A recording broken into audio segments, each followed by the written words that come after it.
say that again. Stand by, please. 3, 2, 1. Okay. Mel, I was reading about you in GQ magazine. I'm sure you've heard a lot of people reading about you. But when you're preparing for an interview, and one of the first things you read is, Mel Gibson is one tricky, complicated guy that scares you to death.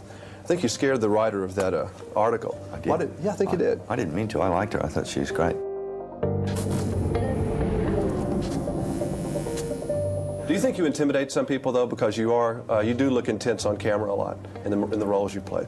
Oh, I think perhaps physically, but I think once you start to jaw with me a bit, I certainly don't try to intimidate. But you're really kind of an Australian farmer with a house full of kids, right? Basically. Qui aurait pu déceler, il y a plus de 30 ans, que derrière ce regard bleu azur, ce charme ravageur et cette beauté fascinante, se cachait une âme tourmentée.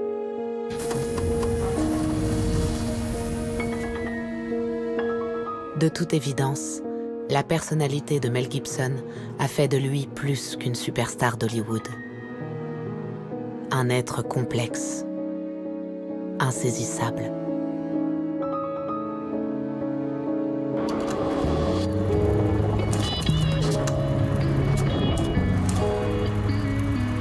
I got a headache, let's go. Oh, that's not good. Well, you have water right next to you, so feed yourself. Coffee should fix the headache. C'est à Sydney, en Australie, dans une école catholique à la fin des années 60, que se joue le destin d'un jeune émigré américain.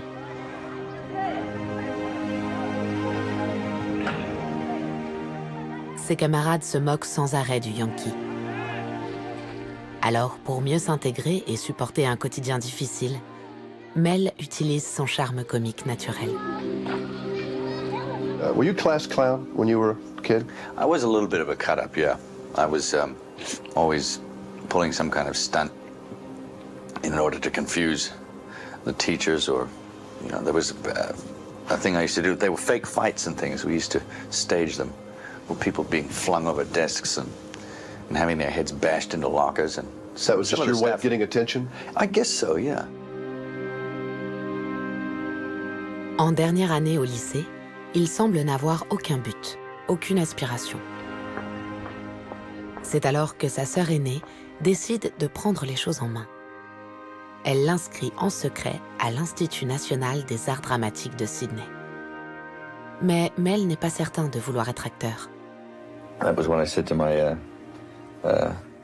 audition guy, the first day I went to audition for a National Institute, I said, he said, why do you want to be an actor? And I couldn't think of any snappy answers, so I said, well, I've always kind of like goofing off, so I thought I might as well get paid for it. And he took me on that basis. He said, that's quite valid.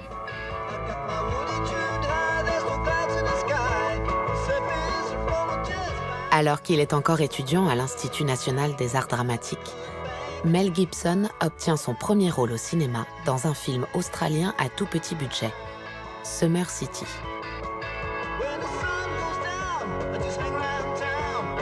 Si le film ne marque pas les esprits, l'acteur y dévoile son charme, un physique avantageux et un talent naturel. Say, if you got any problems or worries or anything like that, you just, well, there's the place to go. Or just take them all out there and thrash it out on the waves. Mais ce gamin qui ne pense qu'à profiter des bonheurs d'une vie insouciante, pouvait-il se douter qu'il allait devenir 3 ans plus tard une véritable star? That's right, there's nowhere to go. It's all there already, mate.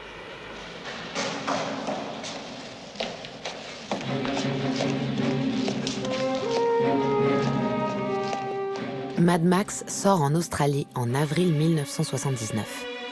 Max.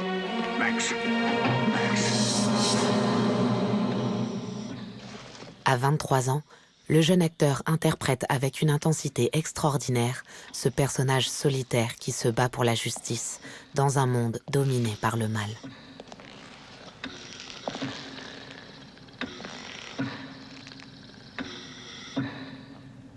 Pour beaucoup, c'est une révélation.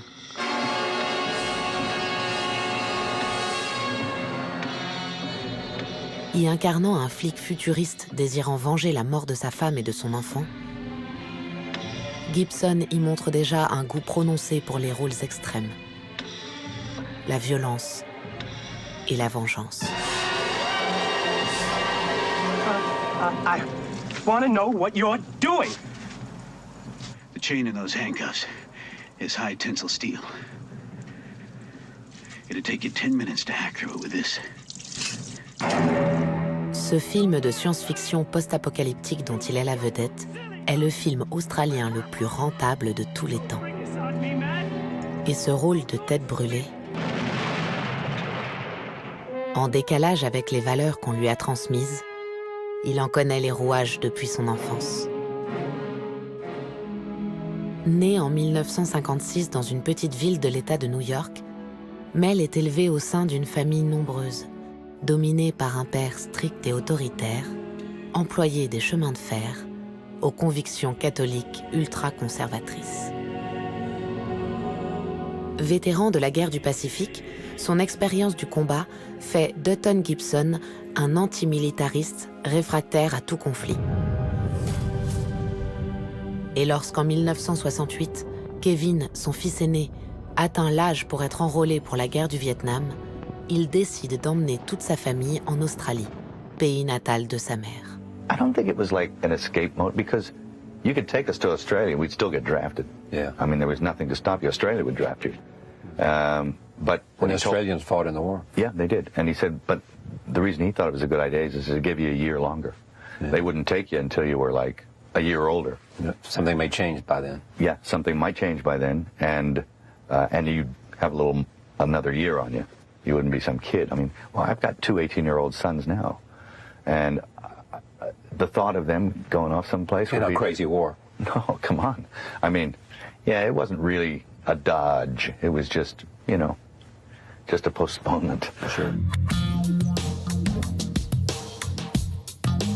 C'est aussi, pour Hutton Gibson, le moyen de protester contre la décadence morale qu'il voit dans la transformation des mœurs de la société américaine.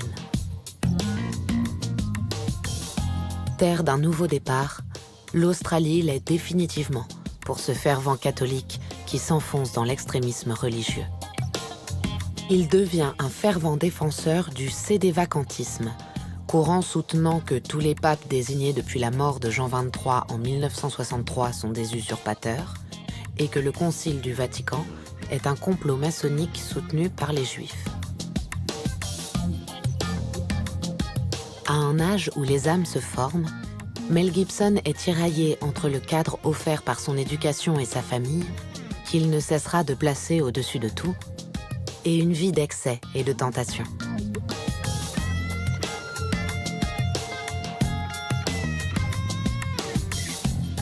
À 15 ans, le farceur de la tribu Gibson devient Mad Mel, surnom emprunté à un DJ qui sévit sur la radio de Sydney, 2WS. Son quotidien est fait de canulars, d'insultes, de bagarres, de cigarettes et d'alcool. La bataille immuable entre le bien et le mal qui poursuivra l'acteur durant de longues années.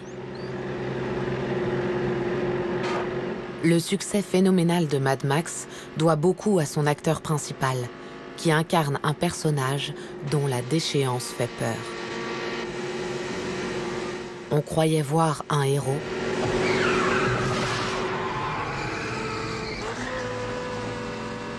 On découvre un vengeur implacable et cruel qui tue ses ennemis jusqu'au dernier.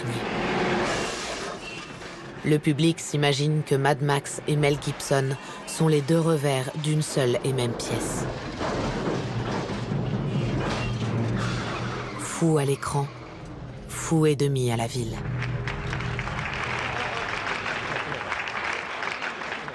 Et lorsque Mel, accompagné du réalisateur George Miller, est interrogé sur son personnage, c'est forcément de lui qu'il parle.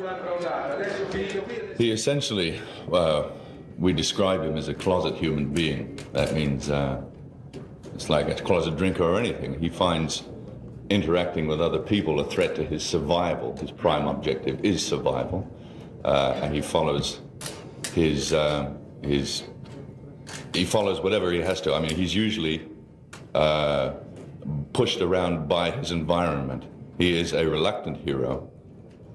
He doesn't go out to commit acts of heroism, but he finds himself placed in a position through circumstance, through the scenario, which I often find hilariously funny, where he has to act in a certain way. And he usually does this heroically. He's a tool of a greater cause because he has a skill, physically perhaps, a skill for winning. Contre toute attente, Mel Gibson, acteur totalement méconnu, est propulsé au rang de star du cinéma. Et lorsque Mad Max 2 sort aux États-Unis, le film rapporte plus de 23 millions de dollars. Désormais, Mel est aussi célèbre dans son pays natal qu'en Australie. General Gardner, go like a whip. Mais le succès à l'écran a des répercussions sur sa vie privée. Pendant le tournage du film Gallipoli, l'acteur est obligé de faire un véritable sacrifice.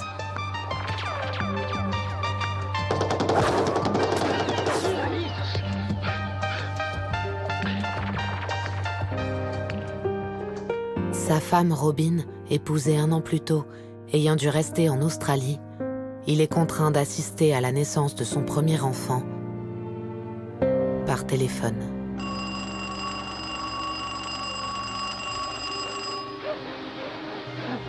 Pour lutter contre le stress et la solitude des longues journées de tournage, il se réfugie dans l'alcool. En 1983, dans L'année de tous les dangers, il incarne un journaliste australien pris dans la tourmente politique en Indonésie.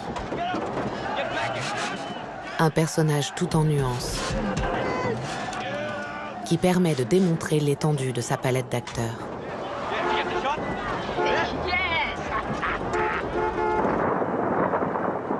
Il montre qu'il est capable d'exprimer des émotions, de jouer des scènes d'amour, de faire rire. Green stuff usually has ice, doesn't it? Get me another at once.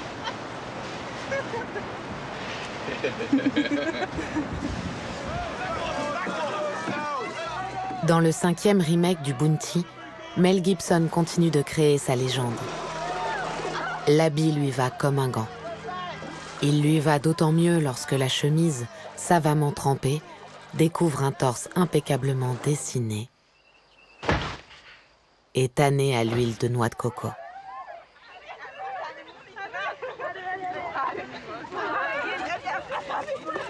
L'œil azur et le regard sûr, la natte élégante et la démarche sensuelle, le clin d'œil mutin et le sourire irrésistible.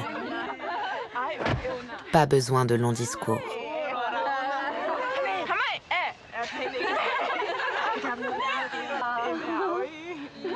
Un héros, un vrai, qui sait mettre l'honneur derrière le cœur quand urgence fait loi.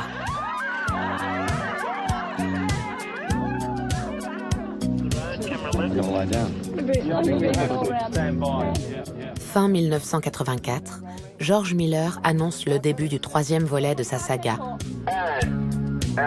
Mad Max au-delà du dôme du tonnerre.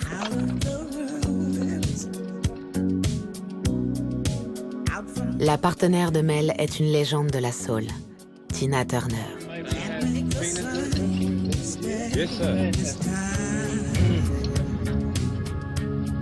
Le réalisateur signe un film d'aventure divertissant, accessible au plus grand nombre, nettement plus commercial. Mais là où la franchise Mad Max perd en intensité, Mel Gibson gagne en crédibilité, en atteignant les sommets de l'acteur bankable.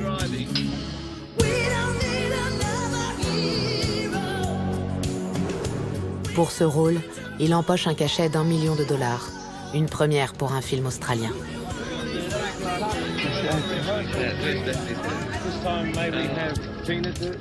Mais il semble qu'il soit arrivé au bout d'un cycle. I'm going to take a break. I have to air out, you see. I've been working too hard.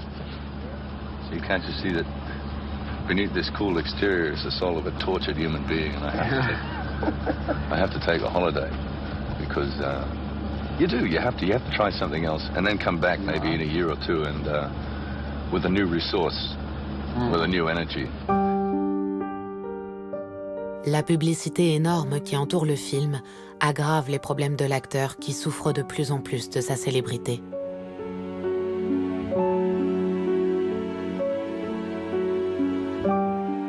Celui qui sera élu l'homme le plus sexy de la planète par le magazine People en 1985 est rongé par un mal-être qu'il a du mal à contenir. Pour faire face, il se met à boire. De plus en plus. I mean, my wife was telling me for 10 years, why do you drink so much? You know, and it's like, you know, that kind of thing. And it's, and she said, I think you might have a problem. And I'm kind of, you're out of your mind. I just like a drink. You know, and she was right, you know. It's something that you have to mature and just think, well, you know, I got to get over that.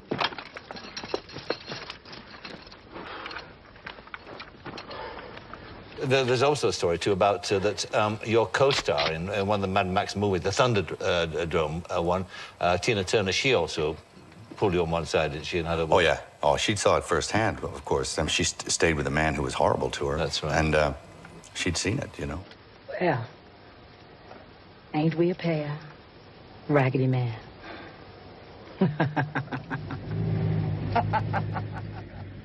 She handed me a photograph of myself one day. And she'd written on it, you know, with an eyebrow pencil or something. She said, "Don't F this up," on the picture. And I'm like, oh, what does she mean? It wasn't too long after that I figured out what she meant. You did, yeah. C'est finalement sa femme, Robin, qui va l'aider à se ressaisir.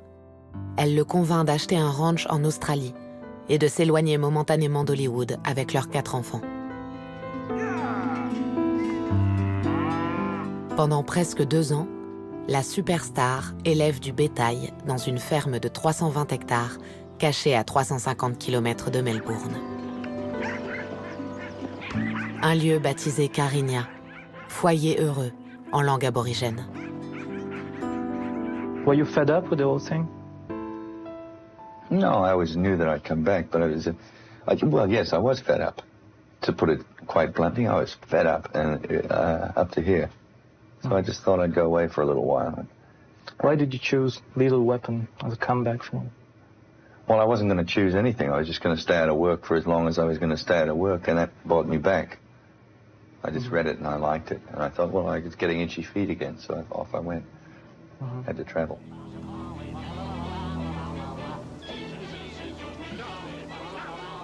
En 1986, il retrouve le chemin des studios pour un personnage de flic atypique auquel il s'est tout de suite identifié.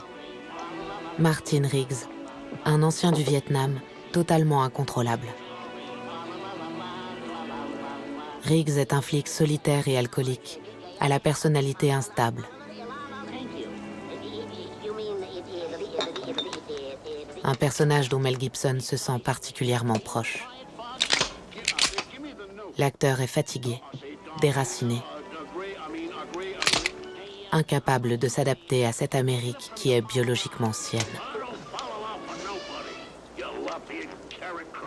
Si son personnage de Mad Max, campé à 3 reprises entre 1979 et 1985, était toujours sur la brèche, celui de Martin Riggs est franchement suicidaire.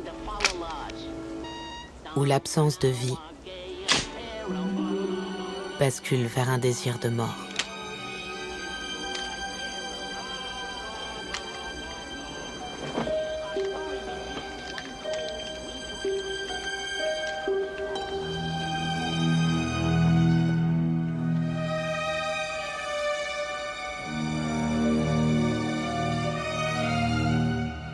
Dans cette scène culte, le script ne comporte pas de mention.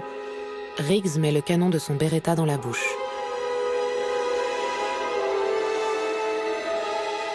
geste totalement improvisé par Gibson.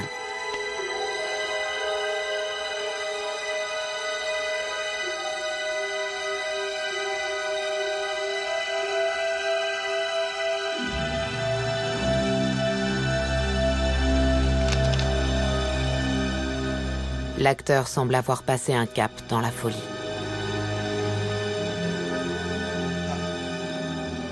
A lot of people have said this, that this is a guy who has rage within him. Rage within me. Is what they say. There's a meat axe guy in there someplace. He's I don't know how to. I don't really understand it. I think there's such a thing called ancestral chi. Yeah. Some chiropractor once got into a file on me once, and he was like, "Hey, ancestral chi." I'm like, "What are you talking about? What kind of crap is that?" And he's like, "Well, you get it from your mother, and she got it from her grandfather, and it's just through the generations. You are the sum of everything that went before you in your line." Yeah. But the part of it, do you think it's something you can touch as an actor? That's something that you know is there, that you can reach? Yeah. There's a madness. There's an insanity. I think we're all who's normal? Who's sane? And what is sanity?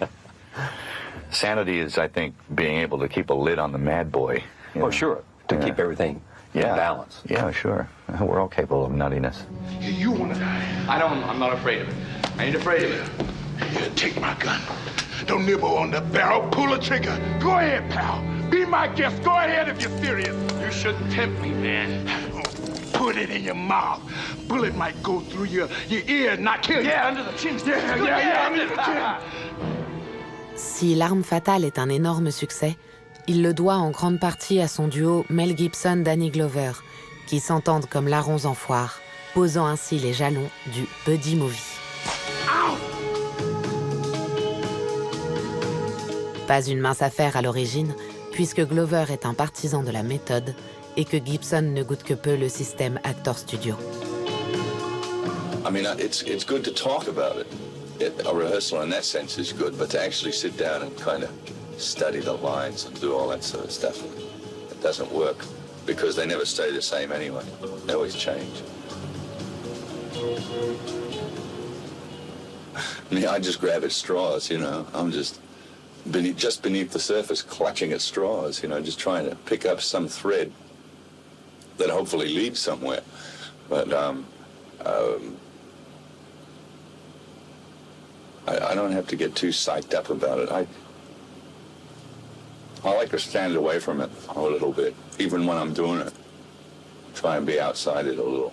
Because, I mean, you can't become someone else. You just can't do it. You are always you, no matter what you're doing. Even you imagining being someone else is you. And you can only use aspects of yourself. That's all you've got. You are your own instrument. You have got nothing else.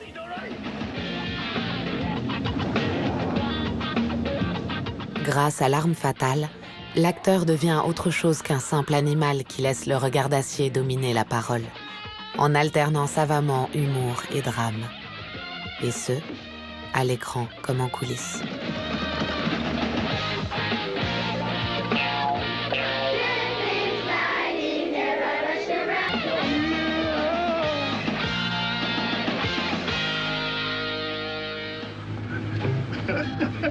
Hey, Mel.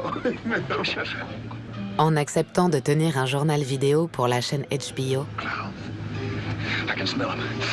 l'acteur s'en donne à cœur joie pour enchaîner des sketchs qu'il met en scène avec les comédiens du film sous la forme d'un faux making-of.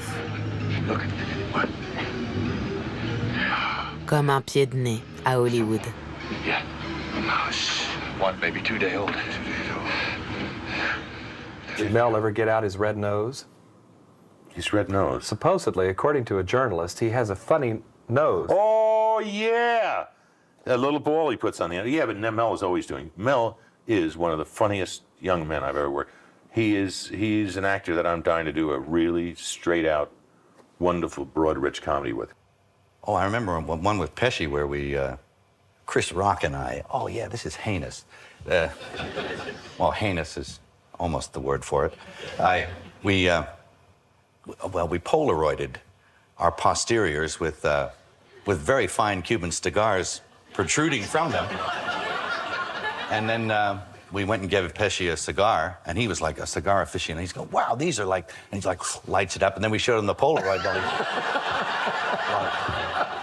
It's sophomoric, crude, silly stuff, but like it amused us, you know. I guess we got way too much time on our hands there. Dans ses sketchs avec l'acteur Joe Pesci, Gibson se paie même le luxe d'humilier celui qui incarne à l'écran les gangsters de la mafia, cher à Martin Scorsese. Mr. Joey Pesci, or what should we call you, Joe? No, Joe. Joe's good. Joey Pesci. Some of you perhaps remember Joey. He was in Raging Bull. He did some great scenes, and he worked with Robert De Niro in Raging Bull. They did some great scenes. I remember Pour Mel, tout est bon pour désacraliser le cinéma. Yeah, Pippi. Oh. No, that was the movie. That's In the face. Right? Oh, no. Come on. That was the movie. Come on. That was the movie. That's the scene. But Robert and I worked it out. Don't do that. Come on, hit me. Oh, God. Joey, I'm sorry. You finish, Gibson! I'll kill you! I'll hit you! Oh. God, I hope nobody saw that. What are your projects? I haven't got anything on the horizon. You're very spontaneous about choosing the things? Yeah. I usually find that that's the way that things happen is very strange. Indeed, so I don't like to push it. Like I say, if you relax, it all comes out somewhere. So, there's no sweat. I've got a production company and I'm developing things. Nice. Down in Australia. But that's still in its infancy, and I don't know where that's going to lead us yet. To financial ruin, maybe. Maybe not.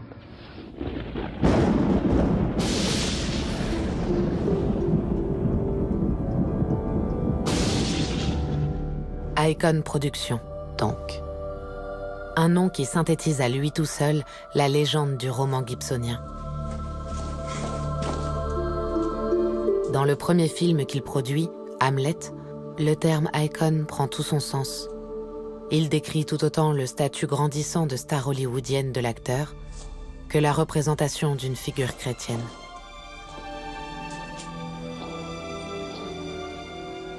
Biberonné aux grands classiques de la littérature anglo-saxonne lors de son passage à l'Institut des Arts Dramatiques de Sydney,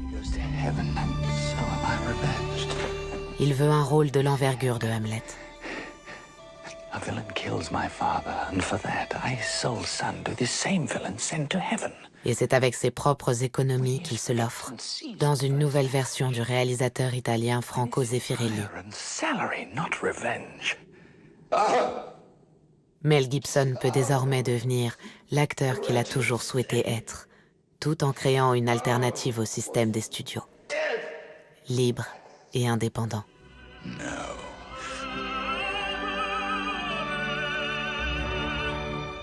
Avec L'homme sans visage, sa première réalisation, Gibson s'éloigne des rôles d'hommes forts et séduisants qui ont construit sa carrière d'acteur. L'image que lui renvoie le miroir est celle d'un homme avec un handicap majeur. Celui de ne pas être comme tout le monde. Un film sur la tolérance, dont il tient le rôle principal. Have a good look. Get it over with, and we'll continue. Enough? Celui d'un enseignant défiguré qui se prend d'amitié pour un petit garçon sans père. In any right-angled triangle, the square which is described. Ce premier opus se voit couronné d'un succès d'estime et d'une critique positive. De quoi lui donner la confiance nécessaire pour s'attaquer à un premier projet d'envergure hollywoodienne.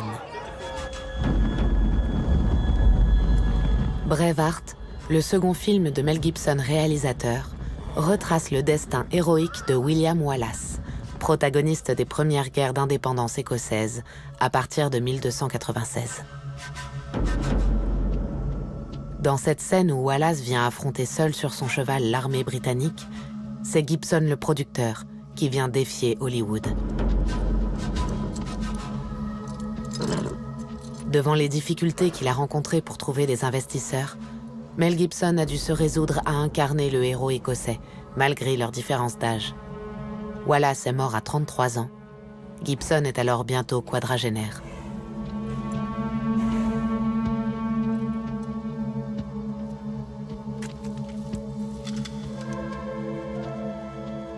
Le tournage dans les contrées entre l'Écosse et l'Irlande est particulièrement difficile.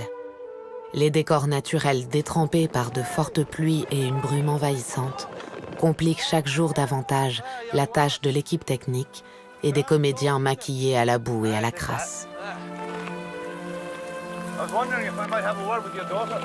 Mel Gibson et William Wallace, cet homme de courage du début du XIVe siècle qui prit la tête de rebelles écossais pour réclamer justice et liberté aux Anglais. Et Mel Gibson dirige aussi des milliers de figurants empruntés à l'armée irlandaise. Plus tard, en studio, c'est le réalisateur sans costume que nous retrouvons avec Sophie Marceau en Princesse Isabelle de France. C'est plus sobre, plus calme, plus détendu. Je suis content de ne pas jouer aujourd'hui. Je n'aime pas trop faire les deux à la fois. Acteur, réalisateur. Si vous étiez venu me parler un tel jour, je vous aurais peut-être sauté à la gorge, je sais pas.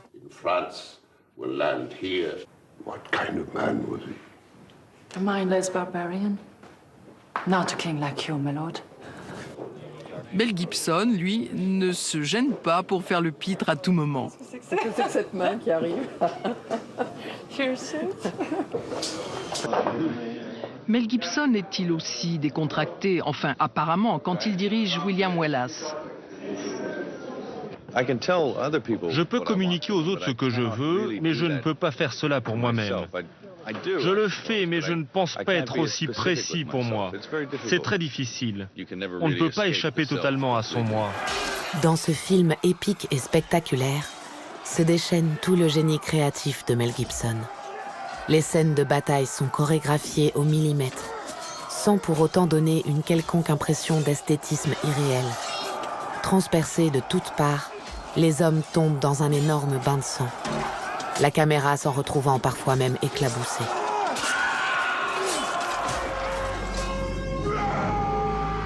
Le réalisateur installe les thématiques de sa future filmographie. L'homme seul qui s'oppose à la violence et l'injustice, la souffrance physique et morale comme catharsis, mais aussi le sacrifice de l'historique au profit de l'homérique.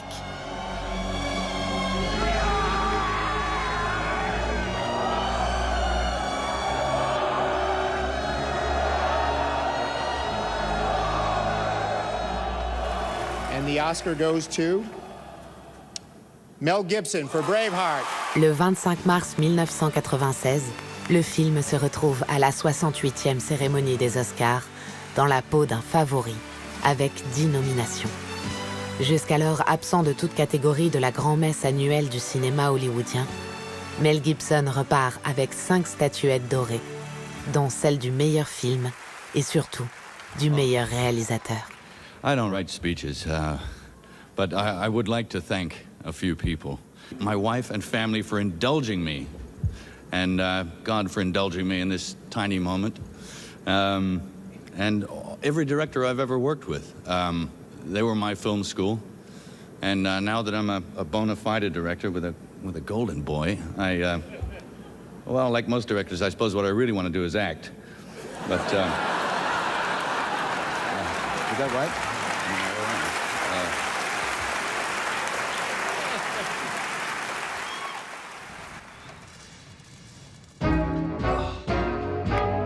Début 2000, il semble que Mel Gibson ait réalisé les rêves de n'importe quel acteur ou réalisateur. Apaisé, il apparaît à l'écran dans une comédie romantique. À l'opposé de ses rôles de films d'action. L'acteur joue avec son corps, avec une légèreté et une décontraction qui laissent penser qu'il est enfin pleinement épanoui, en paix avec lui-même.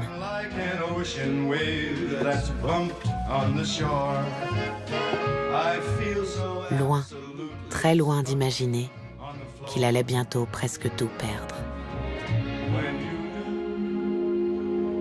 Lorsqu'il annonce que son prochain film en tant que réalisateur racontera les dernières heures du Christ, Hollywood s'inquiète du potentiel scandaleux d'un tel sujet entre les mains d'une forte tête. Crainte confirmée quand il révèle qu'il ne jouera pas dans le film, que celui-ci sera extrêmement violent, décrivant dans les moindres détails les tortures et supplices infligés au Christ.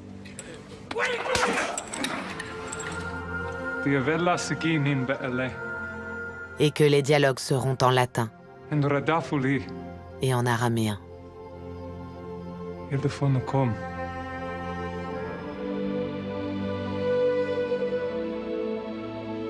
Aucun studio n'étant décidé à investir dans le projet, il décide d'y consacrer 30 millions de sa fortune personnelle.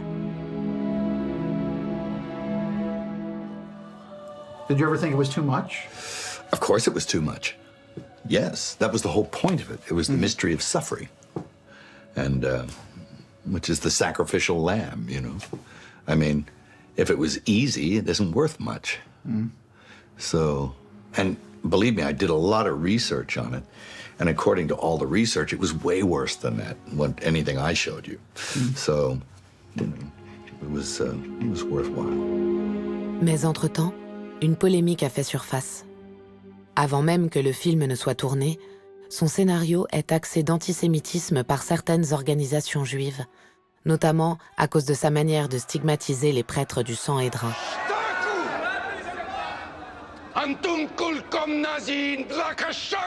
Ceux-là même qui ont condamné Jésus.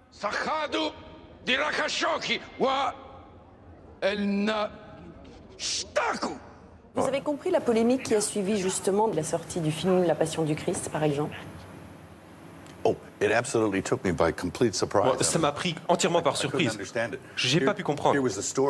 C'était une histoire que chacun peut lire le soir dans sa chambre d'hôtel, dans la Bible. Et on m'a dit que j'avais menti, mais non, tout est là, noir sur blanc, dans chaque chambre d'hôtel du monde. Et je me demandais où était le problème. Parce que moi, je m'en suis tenu au livre. Mais c'était pas une histoire que j'ai inventée moi-même, j'ai simplement essayé de répliquer ce que j'ai lu sur l'écran, de montrer cela légèrement différemment et de ne pas dévier de ce qui était écrit. Donc ça m'a vraiment surpris, toute cette polémique. Ne plus prosoter la passion, et puis quoi encore? Ce film est antisémite et il doit être enlevé de l'affiche. C'est insensé, Mel Gibson est un homme religieux et intelligent, il n'y a rien d'antisémite dans son œuvre. Il a redonné beaucoup de force à notre foi dans le Christ. Il a poussé un petit garçon juif à demander qu'on présente des excuses pour la mort de Jésus-Christ. Signe d'une véritable fracture d'opinion, la polémique suscitée par la Passion du Christ est au cœur d'un épisode de South Park, la série d'animation pour adultes la plus regardée à l'époque, et intitulée La Passion du Juif. Pas vrai. Bordel, Cartman, tu me feras pas encore mourir cette fois-ci. Ah, vous voyez les mecs, voilà, c'est pour ça qu'il faut pas emmener de juifs en reconnaissance, ils sont mauvais joueurs. Tu parles pas des juifs, gros lard, d'abord t'y connais rien. Oh putain, ça recommence. Ah ouais? J'ai vu La Passion du Christ au cinéma, et Mel Gibson, il dit dans son film que les juifs, eh ben c'est le diable. Non, il a pas dit ça. Qu'est-ce que t'en sais? J'ai vu La Passion du Christ 48 fois en tout, Kyle. Tu l'as pas vu une seule fois. Il y a une scène où les juifs ont une chance de sauver Jésus, et tu sais ce qu'ils font? Ils libèrent Barabbas, un serial killer à la place de Jésus, et ça les fait rigoler. C'est des conneries. Eh ben va voir le film. Do you, I mean, because you were so much the insider as a movie star, and in some ways so much the outsider in these films, is that who you are? I mean, is That's that better what we're to be the supposed outsider? to do. You're supposed to, as an artist, you're supposed to do that. You're supposed to shove the boundaries. And you're supposed to do stuff that's out there. And you're supposed to do stuff that makes people uncomfortable, maybe. I mean, that's your job, I mean, I think. You know. De leur côté, les journalistes n'ont pas besoin d'aller chercher très loin pour trouver l'origine des opinions extrêmes du réalisateur sur la religion. Son père, Hutton Gibson, avait passé toute sa vie d'adulte à transmettre son catholicisme radical auprès de ses enfants. Ses déclarations révisionnistes, niant l'Holocauste, dans un article du New York Times Magazine, jettent de l'huile sur le feu. Aux yeux de beaucoup d'observateurs, les croyances religieuses et politiques de Mel Gibson sont simplement une extension de celles de son père. À la croisée de la liberté d'expression et de la vérité historique, certains journalistes et critiques évoquent un risque important de voir se banaliser une perception singulière de l'histoire par Mel Gibson. mais le public répond présent. Les congrégations religieuses et des milliers de spectateurs se précipitent au cinéma. Le film est un succès planétaire, en dépit des critiques qui dénoncent sa violence. Une violence qui trahit moins sa volonté d'être réaliste qu'une expression de ses propres luttes intérieures. La violence comme une rédemption. I have an alter ego in me called Bjorn. Bjorn? Bjorn. Uh-huh. Yes, yeah. And who is Bjorn? Bjorn is just the kind of like, pillaging sort of Viking. I think he's in you too. You have an S-O-N on the end of your name, right? Yeah, he's way back in the dark ages somewhere. I mean, the sins of the father visited on. I know that something is wrong there, but Bjorn is he's an axe murderer. He gets off a boat and chops up convents, So Bjorn's still there? Bjorn's there, but I've done a lot of damage to him. Not only that, but I've managed to subdue him, dig a shallow grave in my imagination, insert him in the grave, and every now and then you just got to go out the backyard, get a few shovels full of dirt, throw it on top and tamp it down just to keep... Because I tell you, I don't want to be Bjorn again. Or born again.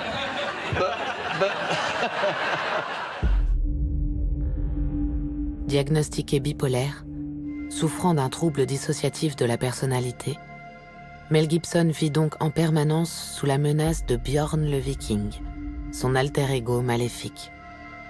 Un second moi qui va faire parler de lui en juillet 2006. Actor Mel Gibson's conviction stemming from his notorious 2006 drunk driving arrest is being expunged. Gibson was arrested for driving drunk in Malibu in July of 2006, and during the arrest, the actor-director made derogatory comments about Jews and women, tried to escape, and repeatedly threatened the arresting deputy. Parmi les propos de Gibson sur les Juifs, une phrase va faire scandale.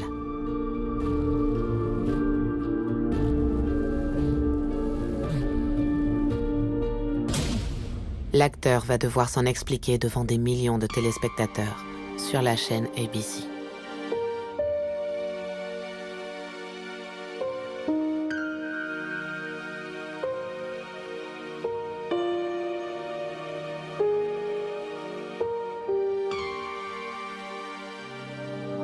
Malgré des excuses publiques, la promesse de soigner son alcoolisme et une condamnation à 3 ans de probation, le sort de Gibson à Hollywood est réglé. Mais pire encore, dès le lendemain de l'incident, sa femme Robin, soutien depuis toujours et mère de ses 7 enfants, le quitte.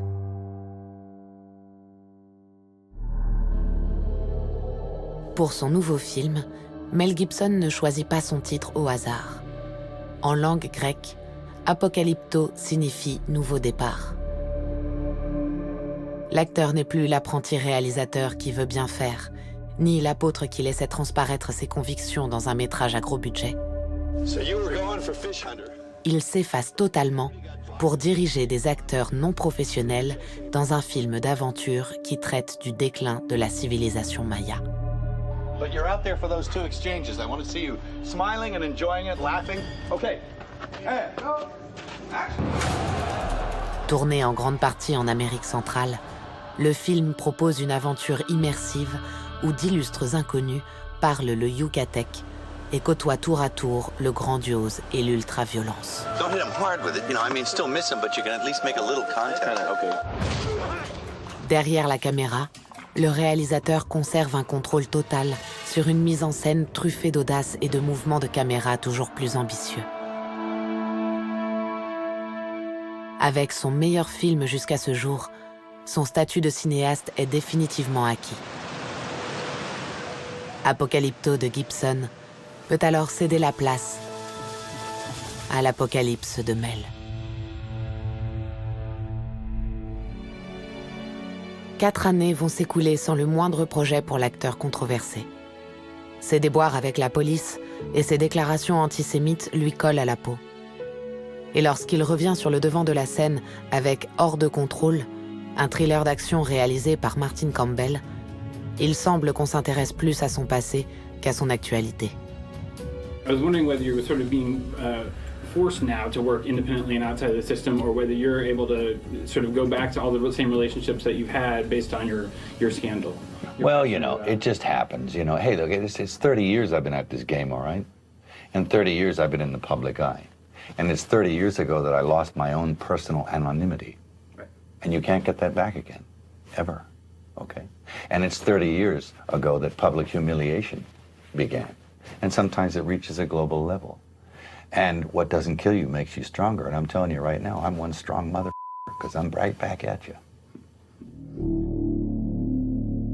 En 2010, un site tabloïd diffuse des enregistrements téléphoniques de Mel Gibson au milieu d'une dispute explosive avec sa nouvelle compagne, mère de son 8e enfant.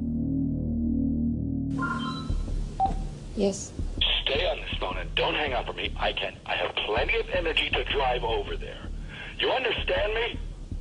And I will. You need medication. I need a woman, not a little girl with a dysfunctional. I need a woman. I don't need medication. You need a bat in the side of the head. All right? How about that? Ces paroles, proférées dans un état second, sous l'emprise de l'alcool et de la colère, sonnent le glas d'une carrière qui avait jusqu'alors survécu à de nombreux scandales et dérapages.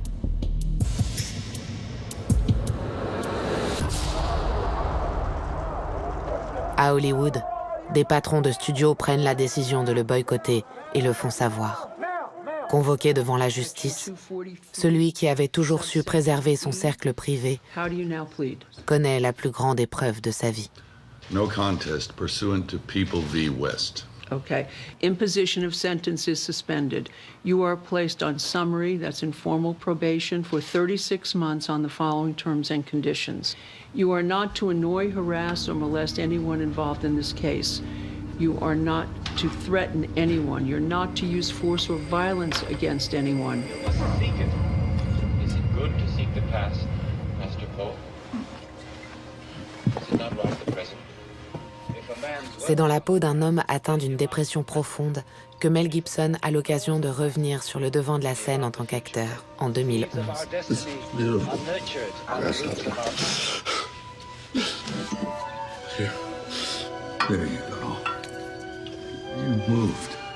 Malgré son échec commercial, le 3e long métrage de Jodie Foster est pourtant révélateur du mythe gibsonien.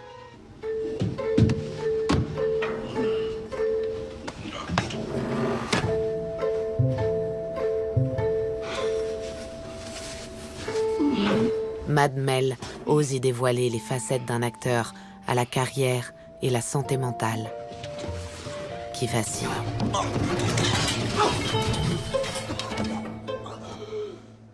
Actually, I asked Mel to present this award to me for a reason, because when I couldn't get sober, he told me not to give up hope, and he urged me to find my faith. Malgré tout, il reste quelques personnalités fidèles à Mel Gibson dans le milieu. De vrais amis, aux opinions politiques bien souvent diamétralement opposées, comme Jodie Foster, Danny Glover ou Robert Downey Jr., qui continuent de le soutenir et de militer pour sa réintégration au sein d'Hollywood. He said that if I accepted responsibility for my wrongdoings, and if I embraced that part of my soul that was ugly, hugging the cactus, he calls it. He said that if I hugged the cactus long enough, I'd become a man of some humility, and that my life would take on a new meaning. And I did, and it worked. So anyway, on this special occasion, and in light of the recent holidays, including Columbus Day, I humbly ask that you join me, unless you are completely without sin, in which case you picked the wrong industry, in forgiving my friend his trespasses, offering him the same clean slate you have me, and allowing him to continue his great and ongoing contribution to our collective art without shame. He's hugged the cactus long enough.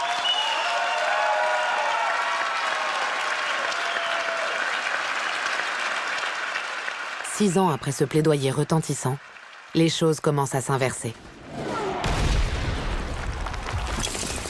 En 2017, Sa nomination à l'Oscar du meilleur réalisateur pour son film « Tu ne tueras point » retentit comme le premier signal d'un possible retour en grâce. Le sujet est on ne peut plus gibsonien. Une histoire vraie, celle de Desmond Doss, guerrier sans armes, infirmier plongé dans une boucherie, qui livrera sa bataille spirituelle en soignant les blessés sans porter ne serait-ce qu'un couteau. Hey, give him a shot of morphine and move on. He's not gonna last a day. Please, Doss, no, please don't leave me. I ain't going anywhere. I'm gonna get you home. I got you, Ralph, okay? I'm gonna get you home. I've been proudful. Son héros est tourmenté non par ses doutes, mais par ses convictions que le monde lui refuse. But I don't know how I'm gonna live with myself if I don't stay true to what I believe. Much less how you could live with me. Ce dialogue résonne comme une profession de foi. Tout comme Desmond Doss, Mel Gibson n'a pas l'intention de trahir ses croyances. Mieux, il persiste et signe. What the hell is your delay, Captain? You're supposed to begin that assault 10 minutes ago. We're waiting, sir. Waiting for what? Private Doss to finish praying for us, sir. Private Doss is praying for you. Who the hell is Private Doss? S'identifiant pleinement à son héros, icône martyre et christique, le réalisateur de Tu ne tueras point clame qu'il n'a besoin que de sa foi, de ses convictions et de son courage pour remporter sa bataille personnelle.